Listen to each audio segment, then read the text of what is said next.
नमस्कार बंधुरा दीपास किचेने आपनादेर सबाइके स्वागत। आज के आमी काटलेट बानाबो। तो आमी बोनलेस मांस नियेछिलाम, तो एटाके ओरा किमा किमा करे दियेछे, तो आमी एटाके धुए नियेछि। এই কাটলেটের জন্য আমার কাঁচা লঙ্কা লাগবে, আদা লাগবে, রসুন লাগবে আর এখানে ধনে পাতা লাগবে। এখানে আমি মাংসটা আর আলুটা সেদ্ধ করে নেব। এটা কিমা করে নিয়ে এসেছি, তাড়াতাড়ি সেদ্ধটা হয়ে যাবে আমার।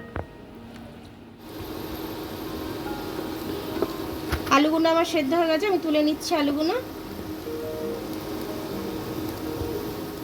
মাংসটার আমি পুরো জলটাকে শুকিয়ে নেব। এখানে মাংসের জলটা আমার শুকিয়ে গেছে, আমি এবার এটা আলাদা পাত্রে ঠান্ডা করতে দেব। এগুলো আমি আগে ঠান্ডা করব, ঠান্ডা করে তারপর আমি এটা মিক্সির জারে দেব, তার সাথে মশলাগুলোও দিয়ে দেবো। মাংসের কিমাগুলো আমি মিক্সির জারে দিয়ে দিলাম।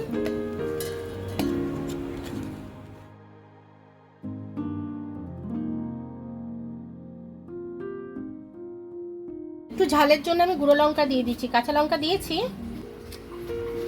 আলুটা দেওয়ার পর অনেকটা হয়ে গেছে, ঝাল দিয়ে দিলাম। এটাকে ভালো করে আমি মেখে নেব। গরম মশলার গুঁড়ো দিয়ে দিলাম।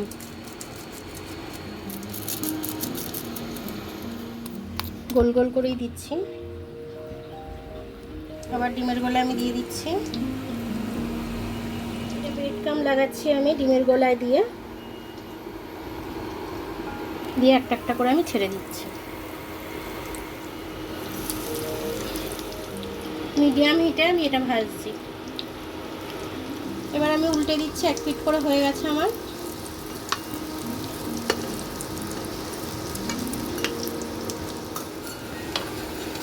আমার এগুলো ভাজা হয়ে গেছে, আমি তুলে নিচ্ছি একটা একটা করে। আমার চিকেন কাটলেটটা হয়ে গেছে, তার সাথে আমি কাসুন্দি দিয়েছি। কাসুন্দিটা যদি আপনারা দেখতে চান, আমি নিজে বানিয়েছি, আমার চ্যানেলে গেলেই আপনারা পেয়ে যাবেন। তো কাটলেটটা খুব সুন্দর হয়েছে, একদম মুচমুচে, একদম ভেঙেও দেখুন, আমি দেখাচ্ছি আপনাদেরকে। খুব সুন্দর হয়েছে, গরম ভাব বেরোচ্ছে এখন। তো এরকমভাবে আপনারা বানিয়ে খাবেন, কিংবা লোকজন আসলে আপনারা বানিয়ে দেবেন, তারাও খেয়ে সুখ্যাত করবে, ভালো লাগবে আপনাদেরও, আপনারাও খাবেন, খুব ভালো লাগবে। তো আমার ভিডিওটা দেখার জন্য অনেক অনেক ধন্যবাদ। আমার ভিডিওটা যদি আপনাদের পছন্দ হয় তাহলে লাইক, সাবস্ক্রাইব, বেল আইকনটা একটু টিপে দেবেন। আর যদি ফেসবুক থেকে দেখেন তাহলে লাইক আর ফলোটা একটু করে দেবেন। আবার কাল দেখা হবে নতুন রেসিপির সাথে। ততক্ষণ আপনারা ভালো থাকবেন, আমি আসছি।